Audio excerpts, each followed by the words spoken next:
राधे राधे। कैसे हैं आप लोग? ईश्वर कृपा से आप सब अच्छे होंगे। ईश्वर सबसे कृपा बनाए रखे, सबका कल्याण करे।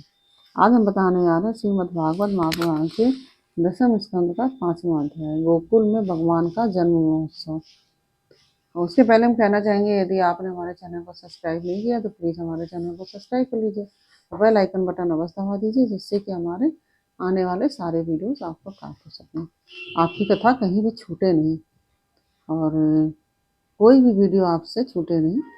जो भी जानकारी हम आपको दे रहे हैं वह आपको प्राप्त होती रहे। और यदि आपको कथा अच्छी लग रही है और समझ में आ रही है तो वीडियो को लाइक शेयर अवश्य कर दीजिए, जिससे कि और भी लोग इसका लाभ उठा सकें। और आप कहाँ से हमारा ये वीडियो देख रहे हैं, सुन रहे हैं, जो हमारी कथा है कहाँ से सुन रहे हैं, किस शहर से सुन रहे हैं, यह भी हमें अवश्य बताइए, जिससे कि हमको भी मालूम हो सके कि हाँ आप कहाँ से देख रहे हैं। और जितने भी लोग हमारी कथा सुन रहे हैं, ये भागवत कथा, सभी को बहुत बहुत धन्यवाद। और चलिए अब चलते हैं कथा की तरफ। श्रीमन्नारायण नारायण हरि हरि भजन नारायण नारायण हरि हरि। तेरी लीला सबसे प्यारी प्यारी, हरि हरि तेरी लीला सबसे न्यारी न्यारी, हरि हरि। श्रीमन्नारायण नारायण हरि हरि भजन नारायण नारायण हरि हरि। राधे राधे। बोलो कृष्ण कन्हैया लाल की जय। श्री सुखदेव जी कहते हैं, परीक्षित, नंद बाबा बड़े मनस्वी और उदार थे। पुत्र का जन्म होने पर तो उनका हृदय विलक्षण आनंद से भर गया। उन्होंने स्नान किया और पवित्र होकर सुंदर सुंदर वस्त्र आभूषण धारण किए। फिर वेदज्ञ ब्राह्मणों को बुलाकर स्वस्ति याचन और अपने पुत्र का जातकर्म संस्कार करवाया। साथ ही देवता और पितरों की विधि पूर्वक पूजा भी करवाई। उन्होंने ब्राह्मणों को वस्त्र और आभूषण से सुसज्जित 2 लाख गावें दान की। रत्नों और सुनहरे वस्त्रों से ढके हुए तिल के 7 पहाड़ दान किए। संस्कारों से ही गर्भ शुद्धि होती है, यह प्रदर्शित करने के लिए अनेक दृष्टांतों का उल्लेख करते हैं। समय से नूतन जल, अशुद्ध भूमि आदि स्नान से, शरीर आदि प्रक्षालन से, वस्त्र आदि संस्कारों से, गर्भ आदि तपस्या से, इंद्रिय आदि और यज्ञ से, ब्राह्मण आदि दान से, धन दान आदि और संतोष से मन आदि द्रव्य शुद्ध होते हैं। परंतु आत्मा की शुद्धि तो आत्मज्ञान से ही होती है। उस समय ब्राह्मण, सूद, मागध और बंदीजन मंगल में आशीर्वाद देने तथा स्तुति करने लगे। गायक गाने लगे। भेरी और दुंदुभियां बार बार बजने लगी। ब्रजमंडल के सभी घरों के द्वार, आंगन और भीतरी भाग झाड़ बवार दिए गए। उनमें सुगंधित जल का छिड़काव किया गया। उन्हें चित्र विचित्र ध्वजा, पताका, पुष्पों की मालाओं और रंग बिरंगे वस्त्र और पल्लवों के बंधन मारों से सजाया गया। गाय, बैल और बछड़ों के अंगों में हल्दी तेल का लेप कर दिया गया और उन्हें घेरू आदि रंगीन धातुओं, मोर पंख, फूलों के हार, तरह तरह के सुंदर वस्त्र और सोने की जंजीरों से सजा दिया गया। परीक्षित,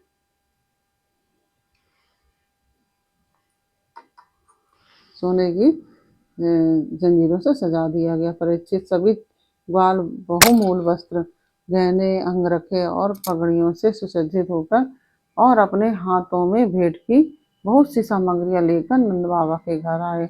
यशोदा जी के पुत्र हुआ है, यह सुनकर गोपियों को बड़ा आनंद हुआ। उन्होंने सुंदर सुंदर वस्त्र, आभूषण और अंजन आदि से अपना श्रृंगार किया। गोपियों के मुख कमल बड़े ही सुंदर जान पड़ते थे। उन पर लगी हुई कुमकुम ऐसी लगती मानो कमल की केसर हो। उनके नितंब बड़े बड़े थे। वे भेंट की सामग्री ले लेकर जल्दी जल्दी यशोदा जी के पास चली और उस समय उनके पयोधर हिल रहे थे। गोपियों के कानों में चमकती हुई मणियों के कुंडल झिलमिला रहे थे। गले में सोने का हार, हैकल और या हुमेल जगमगा रहे थे। वे बड़े सुंदर सुंदर रंग बिरंगे वस्त्र पहने हुए थी। मार्ग में उनकी चोटियों में गुंथे हुए फूल बरसते जा रहे थे।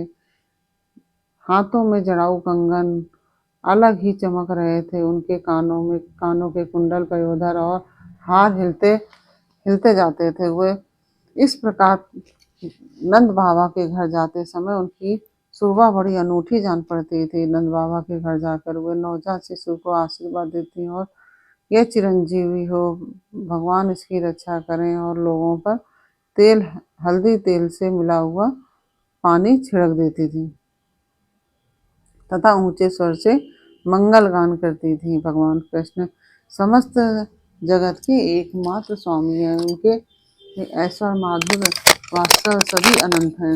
वे जब नंद बाबा के व्रज में प्रकट हुए तब उस समय उनके जन्म का महान उत्सव मनाया गया। उसमें बड़े बड़े विचित्र और मंगलमय बाजे बजाए जाने लगे। आनंद से मतवाले होकर गोपगण एक दूसरे पर दही, दूध और घी और पानी उड़ेलने लगे। एक दूसरे के मुंह पर मक्खन मलने लगे और मक्खन फेंक फेंक कर आनंदो उत्सव मनाने लगे। नंद बाबा स्वभाव से ही परम उदार और मनस्वी थे। उन्होंने गोपों को बहुत से वस्त्र, आभूषण और गौएं दी। सूत मागध बंदीजनों, नृत्य वाद और आदि विद्याओं से अपने जीवन निर्वाह करने वालों तथा दूसरे गुणीजनों को भी नंद बाबा ने प्रसन्नतापूर्वक उनकी मुंह मांगी वस्तुएं देकर उनका यथोचित सत्कार किया। यह सब करने में उनका उद्देश्य यही था कि इन कर्मों से भगवान विष्णु प्रसन्न हो और मेरे इस नवजात शिशु का मंगल हो।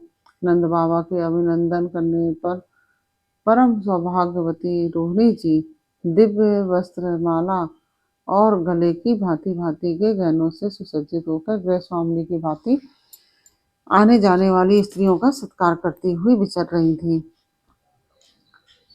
परीक्षित उसी दिन से नंद बाबा के व्रज में सब प्रकार की रिद्धि सिद्धियां, अटखेलियां करने लगी और भगवान श्री कृष्ण के निवास तथा अपने स्वाभाविक गुणों के कारण वह लक्ष्मी जी का क्रीड़ा स्थल बन गया।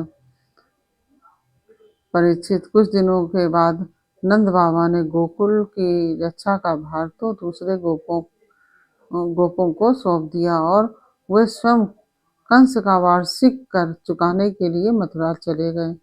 जब वासुदेव जी को यह मालूम हुआ कि हमारे भाई नंद जी मथुरा में आए हैं, तब राजा कंस को उसका कर भी दे चुके हैं, तब वे जहाँ नंद बाबा ठहरे हुए थे वहां गए। वासुदेव जी को देखते ही नंद जी सहसा उठकर खड़े हो गए, मानो मृतक शरीर में प्राण आ गया हो। उन्होंने बड़े प्रेम से अपने प्रीतम वासुदेव जी को दोनों हाथों से पकड़कर हृदय से लगा लिया। नंद बाबा उस समय प्रेम से विवल हो रहे थे। परीक्षित, नंद बाबा ने वासुदेव जी का बड़ा स्वागत सत्कार किया। वे आदरपूर्वक आराम से बैठ गए। उस समय उनका चित्त अपने पुत्रों में लग रहा था। वे नंद बाबा से कुशल मंगल पूछकर कहने लगे। वासुदेव जी ने कहा, तुम्हारी अवस्था ढल चली है, अब तक तुम्हें कोई संतान नहीं हुई है। यहाँ तक कि अब तुम्हें संतान की कोई आशा भी न थी। यह बड़े सौभाग्य की बात है कि अब तुम्हें संतान प्राप्त हो गई है। यह भी बड़े आनंद का विषय है कि आज हम लोगों का मिलना हो गया है। अपने प्रेमियों का मिलना भी बड़ा दुर्लभ है। इस संसार का चक्र ही ऐसा है। इसे तो एक प्रकार का पुनर्जन्म ही समझना चाहिए। जैसे नदी के प्रबल प्रवाह में बहते हुए बेड़े और तिनके सदा एक साथ नहीं रह सकते, वैसे ही सगे संबंधी और प्रेमियों का भी एक स्थान पर रहना संभव नहीं है। यद्यपि वह आप सबको प्रिय लगता है क्योंकि सबके प्रारब्ध कर्म अलग अलग होते हैं। आजकल तुम जिन महावन से अपने भाई बंधु और स्वजनों के साथ रहते हो, उसमें जल घास और लता पत्र आदि तो भरे पूरे लता पत्र आदि तो भरे पूरे हैं ना। वह ना पशुओं के अनुकूल और सब प्रकार के रोगों से तो बचा है। भाई, मेरा लड़का अपनी माँ रोहिणी के साथ तुम्हारे ब्रज में रहता है। उसका लालन पालन तुम और यशोदा करते हो, इसलिए वह तो तुम्ही को अपने माता पिता मानता होगा। तुम्ही को अपना माता पिता मानता होगा। वह अच्छी तरह है ना। मनुष्य के लिए वे ही अर्थ, धर्म, अर्थ और काम शास्त्र विदित हैं, जिनमें उसके स्वजनों को सुख मिले। जिनसे केवल अपने को ही सुख मिलता है, किंतु अपने अपने स्वजनों को दुख मिलता है, वे धर्म, अर्थ और काम हितकारी नहीं है। नंद बाबा ने कहा, भाई वासुदेव, कंस ने देवकी के गर्भ से उत्पन्न तुम्हारे कई पुत्र मार डाले। अंत में सबसे छोटी कन्या बच रही थी, वह भी स्वर्ग सिधार गई। इसमें संदेह नहीं है कि प्राणियों का सुख दुख भाग्य पर ही अवलंबित है।